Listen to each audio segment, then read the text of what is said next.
এই পেন্সিলটা খুব ভালো। সবজি বাজার করে এলাম আর সাথে এই পেন্সিলটাও কিনে আনলাম।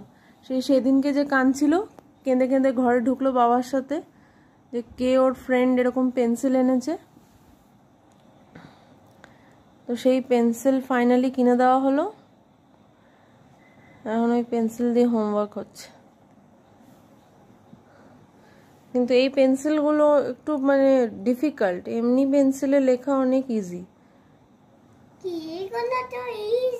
ইজি লেখো তো, বেবি পিটা লেখো। দেখো ইজি পিজি মেকিং চিজি, দেখো হার্ড না হয়। দেখো একটা গোল বানাবে, তারপরে আগে স্ট্যান্ডিং লাইন করবে, তারপরে গোলটা দেবে, বুঝেছো?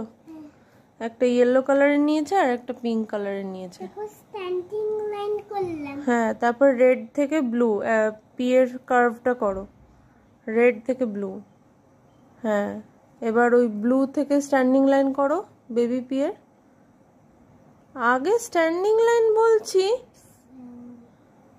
ওটা দিয়ে করে দাও, করে দাও, পরেরটা ঠিক করে করবে। আগে সার্কেল করছো কেন? কে বলেছে এরকম? আবার পরেরটা ঠিক করে লেখো। তারপরে কার্ভ, পরেও আগে স্ট্যান্ডিং করো ব্লু থেকে, হ্যাঁ নিচে অব্দি করো। হ্যাঁ, ব্লু টু ব্লু, হ্যাঁ এরকম করে তো ভালো হচ্ছে। হ্যাঁ, এতক্ষণে তো ঠিক হচ্ছে। আগে স্ট্যান্ডিং করতে, আগে সার্কেল করছে।